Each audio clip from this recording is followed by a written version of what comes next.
Student, आज हम कक्षा 8वीं का जो MCQ क्वेश्चन पेपर है उसके प्रश्न नंबर 15 तक, प्रश्न नंबर 14 तक हमने सॉल्व कर लिए थे। अब प्रश्न नंबर 15 को हम सॉल्व करेंगे।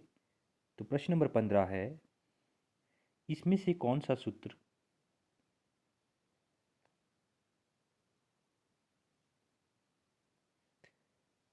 इसमें से कौन सा आयलर सूत्र है? तो जो आयलर सूत्र है वो है क F plus V equal to E+2।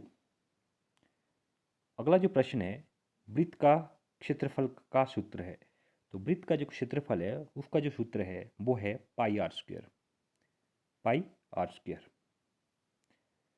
जो अगला प्रश्न है, वर्ग का क्षेत्रफल का सूत्र क्या है? तो ऑप्शन ए है भुजा गुणा भुजा, बी है 4 गुणा भुजा और सी है 4 गुणा भुजा स्क्वायर। तो इसका जो सही उत्तर है वो है भुजा गुणा भुजा, ऑप्शन ए।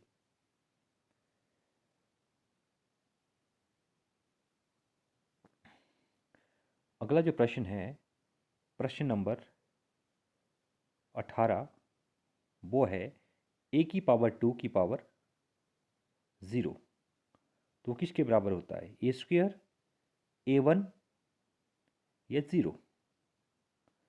तो इसको हम सॉल्व करते हैं। पहले a की पावर 2 की पावर 0।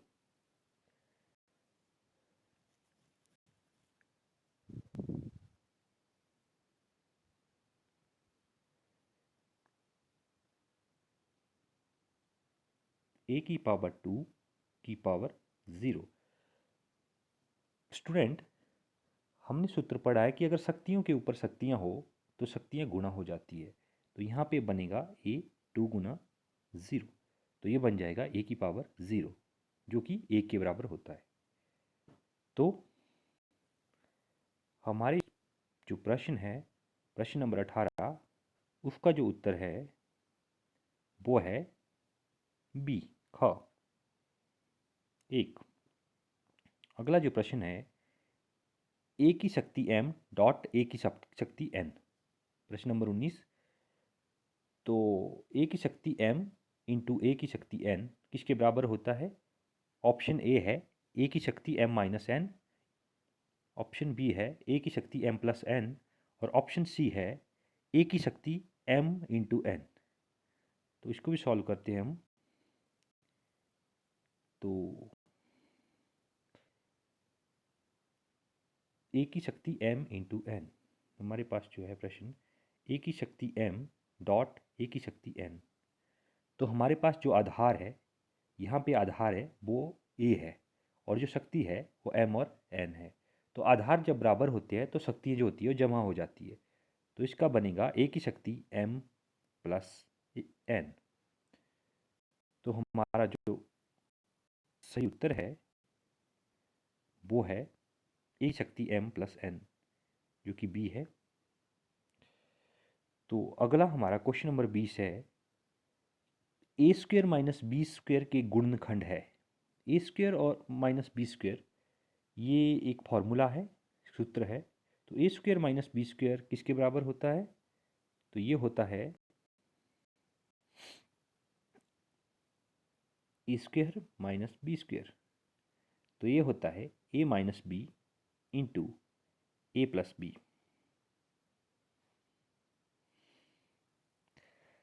तो इसका जो सही आंसर है वो है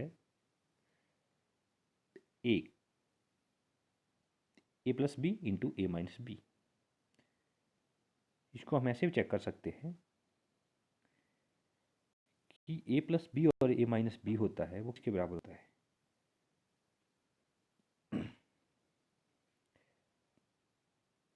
ए प्लस बी इंटू ए माइनस बी।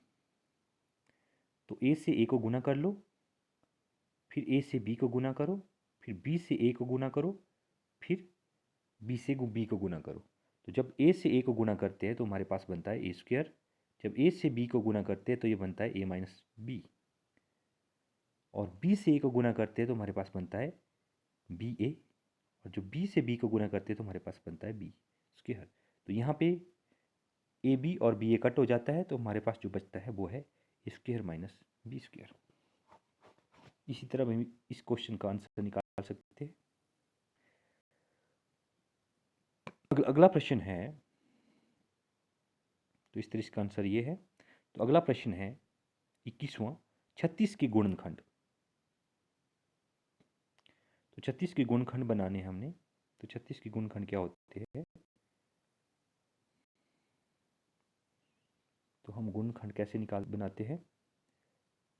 36 गुणनखंड बनाने हमने, तो इकाई के स्थान पे 6 है तो 2 से जाएगा, तो 1 कम 2, असल हमारी 1 बच जाती है, तो यहाँ 16 बनता है, तो 2 8 16, तो 8 है, इकाई के स्थान पे 8 है, तो दोबारा 2 से जाएगा, तो 2 9 18। अब जो 9 है उसको 2 से भाग नहीं होता, तो 2 को 9 को अब 3 से भाग होगा, तो 3 तिया 9, 3 एकम 3। तो जो 36 के अभाज्य गुणनखंड है वो है 2 गुना 2 गुना 3 गुना 3, 2 दूने 4, 4 तिया 12, 12 तिया 36। तो यहाँ पे ऑप्शन है 2 गुना 2 गुना 2, 2 गुना 2 गुना 3 गुना 3, और जो थर्ड ऑप्शन है वो है 3 गुना 3 गुना 3 गुना 3। तो इसको हम चेक कर सकते हैं। तो यहाँ 2 गुना 2 गुना 2, 2 दूने 4, 4 दूने 8, तो ए तो नहीं है। बी 2 गुना 2 गुना 3 गुना 3, 2 दूने 4, 4 तिया 12 और 12 तिया 36। तो इस तरह ये आंसर बनता है। अगर इसको हम देखते हैं तो 3 तिया 9, 9 तिया 27, 27 दूने 54 हो जाता है, तो ये ऑप्शन नहीं है। तो इसलिए इसका सही उत्तर है वो है ख। अगले प्रश्न की ओर चलते हैं। समकोण त्रिभुज का क्षेत्रफल क्या होता है। तो समकोण त्रिभुज है, ऑप्शन ए जो दिया है वो है लंबाई गुणा चौड़ाई, ऑप्शन बी है 1/2 गुना आधार गुणा ऊंचाई, और ऑप्शन सी है 2 गुना लंबाई जमा चौड़ाई। तो स्टूडेंट जो पहला वाला जो ऑप्शन दिया हुआ है लंबाई गुणा चौड़ाई, वो तो आयत का क्षेत्रफल है, और जो ग है 2 गुना लंबाई जमा 2 गुना लंबाई गुणा चौड़ाई, वो किसी भी चीज़ का क्षेत्रफल नहीं है। हालांकि 2 गुना लंबाई जमा चौड़ाई जो है वो आयत का परिमाप होता है। तो इसका जो सही आंसर होगा वो ये है ख भाग 1/2 गुना आधार गुणा ऊंचाई। तो अगले प्रश्न की तरफ चलते हैं। अगला जो प्रश्न है समांतर चतुर्भुज का क्षेत्रफल। तो समांतर के चतुर्भुज का जो क्षेत्रफल होता है वो होता है बेस गुणा हाइट, आधार गुणा ऊंचाई। तो ये सही आंसर है। जो पहला है 1/2 बी इंटू एच, वो है ये जो है ये त्रिभुज का क्षेत्रफल है, और 2 गुणा बी गुणा एच ये किसी चीज़ का क्षेत्रफल नहीं है फिलहाल। तो अगले प्रश्न की ओर चलते हैं जिसका सही आंसर है बी। तो अगला जो है हमारे पास प्रश्न नंबर 24, 12x 36 का सार्वगुणनखंड है। तो सार्वगुणनखंड मतलब कॉमन फैक्टर निकालने हमने, और 12 और 36 का जो कॉमन फैक्टर होगा वो 12 ही होगा, ये 12। इसका हम चाहे रफ वर्क कर सकते हैं।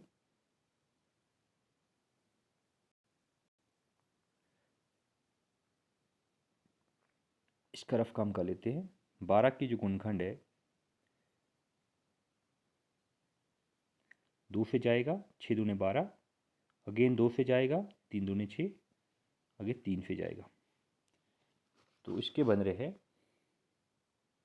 12 के जो फैक्टर है, 12x के जो फैक्टर है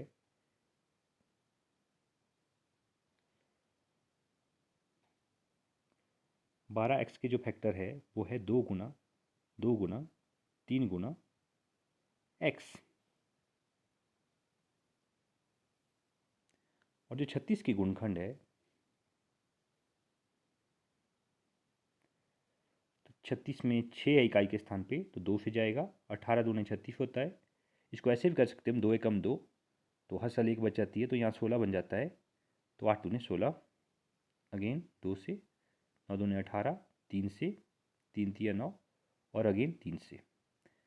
तो 36 के जो फैक्टर बनते हैं वो बनते हैं 2 गुना 2 गुना 3 गुना 3। जो कॉमन फैक्टर है वो बनते हैं यहाँ से 2 बार 2 है और 1 बार 3 है। तो यहाँ बनते हैं इसके कॉमन फैक्टर 2 गुना 2 गुना 3, 2 दूने 4, 4 तिया 12। जो कॉमन फैक्टर है वो ये है 12। तो इसका जो सही आंसर है वो है 12। अगला जो प्रश्न है a माइनस बी और b माइनस ए का योगफल है। तो जो ऑप्शन ए है वो है 2a plus 2b, option B है 2a माइनस 2b और ऑप्शन सी है 0। तो इसको चेक कर लेते हैं हम।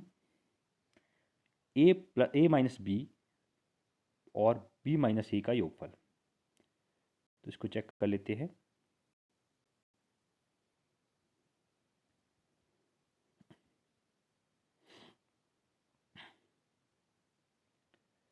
तो हमारे पास जो है a minus B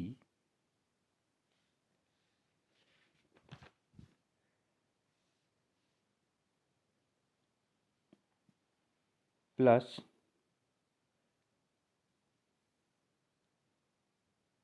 b minus A, इसको थोड़ा अपने हिसाब से लिख दो।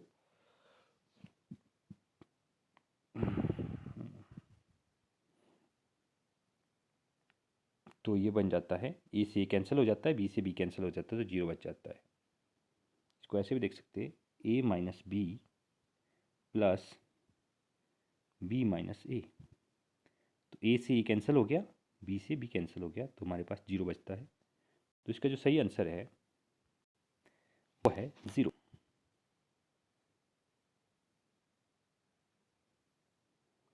अगला जो प्रश्न है वो है किसी आयत की लंबाई p तथा उसकी चौड़ाई q है, तो आयत का क्षेत्रफल क्या होगा। तो आयत के क्षेत्रफल का जो फॉर्मूला है वो है लंबाई गुणा चौड़ाई। तो इसलिए यहाँ जो लंबाई है वो p है और चौड़ाई q है, तो p गुणा q बनता है हमारे पास pq यूनिट।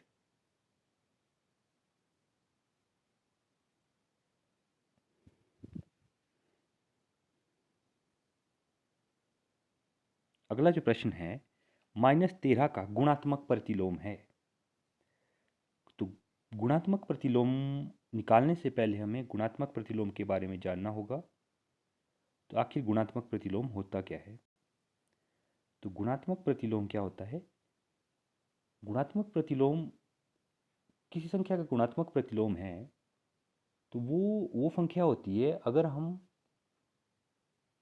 उसी संख्या को उस गुणात्मक प्रतिलोम से गुणा करते हैं तो हमारे पास जो आंसर है वो 1 आता है। जैसे 2 है हमारे पास, कोई संख्या है 2, तो इसका जो गुणात्मक प्रतिलोम होगा वो 1/2 होगा। तो 2 से 2 कैंसिल हो जाता है, तो हमारे पास बच जाता है 1। तो मतलब 2 का जो गुणात्मक प्रतिलोम है यहाँ यहाँ 2 का गुणात्मक प्रतिलोम 1/2 है। तो इसी तरह जो संख्या है हमारे पास -13, तो इसका गुणात्मक प्रतिलोम क्या होगा। तो -13 का जो गुणात्मक प्रतिलोम होगा वो होगा -1/13। इससे इसको गुणा करते हैं तो 13 एकम 13, 13 एकम 13, -1 गुणा -1 आ जाएगा हमारे पास 1। तो एक तरीका तो ये है, और दूसरा तरीका है इसका -13 है तो इसको हम 13/1 लिख सकते हैं। तो जो -13 का गुणात्मक प्रतिलोम होगा तो इसका व्युत्क्रम होगा, व्युत्क्रम मतलब इसका उल्टा, तो ये बन जाएगा -1/13। तो इसका जो गुणात्मक प्रतिलोम है -13 का 1/13, इसको ऐसे भी हम ज्ञात कर सकते हैं। तो यहाँ इसका जो आंसर है वो है ख -1/13। तो अगले प्रश्न की तरफ चलते हैं। अगला जो प्रश्न है हमारा प्रश्न नंबर 28, तो वो है यदि 6 बराबर है z+2 हो तो z का मान ज्ञात कीजिए। तो इसको हम फाइंड आउट करते हैं।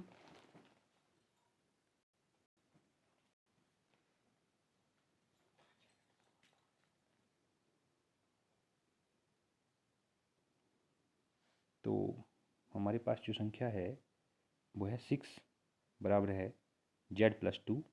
तो हमने z का जो मान निकालना है, तो इसका एक तरीका तो है कि हमने यहाँ पे -+2 है, इसको ख़त्म करना है। तो इसको एक ख़त्म करने का जो एक तरीका है वो है कि हम दोनों तरफ -2 से -2 माइनस कर लेते हैं। तो यहाँ भी -2 घटा लेते हैं हम, और यहाँ भी -2 घटा लेंगे, +2 -2, तो ये ख़त्म हो जाता है। तो यहाँ 6 - 2 हो जाते हैं 4, z बराबर है 4, z की वैल्यू 4 आ जाती है। और दूसरा तरीका है, हम इसको दूसरी तरह ऐसे समझ सकते हैं कि z+2 बराबर है 6। तो यहाँ प्लस है, अगर हम इसको बराबर के दूसरी साइड ले जाएंगे तो ये माइनस हो जाएगा। तो z बराबर है 6 - 2, तो z की वैल्यू 4 आ जाती है। तो यहाँ पे जो z का मान है वो 4 है। तो इसका सही उत्तर है ग। अगला जो प्रश्न नंबर 29 है, इनमें से कौन सी संख्या पूर्ण वर्ग नहीं है? तो पूर्ण वर्ग संख्याएं कौन होती है, हमें पहले इसके बारे में जानना होगा। तो पूर्ण वर्ग संख्याएं वो होती है जैसे कि 4,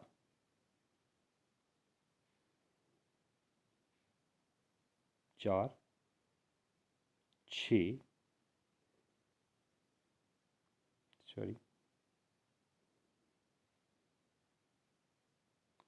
4, 6, 8, 8, सॉरी जो 4 है तो किसके बराबर होता है? 2 के वर्ग के बराबर होता है, 6 होता है, 6 नहीं होता, सॉरी। पूर्ण वर्ग संख्याएं कौन सी होती है तो वो जानना है हमने। जैसे 4 ये होता है 2 के वर्ग के बराबर, 3 का जो वर्ग होता है वो 9 होता है, 4 का वर्ग जो होता है वो 16 होता है, 5 का जो वर्ग होता है वो 25 होता है, 6 का वर्ग जो होता है वो 36 होता है, 7 का जो वर्ग होता है वो 49 होता है, और 8 का जो वर्ग होता है वो 64 होता है। तो यहाँ पे कौन सी संख्या है जो पूर्ण वर्ग नहीं है? तो 36 है, पूर्ण वर्ग संख्या है, 64 भी है, पूर्ण वर्ग संख्या है। तो यहाँ 48 बीच में नहीं आ रहा है, तो 48 जो है वो पूर्ण वर्ग संख्या नहीं है। तो 48 जो है यहाँ पे वो पूर्ण वर्ग, सॉरी 48 जो है वो पूर्ण वर्ग संख्या नहीं है। किसी वृत्त का केंद्रीय कोण का माप है। तो वृत्त के केंद्र का जो में का अगर कोई कोण होता है तो उसको माप 360 डिग्री होता है। तो इसका आंसर ये है।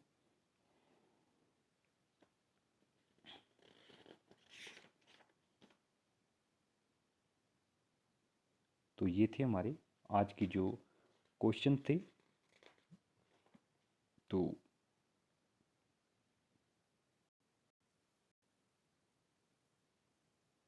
थैंक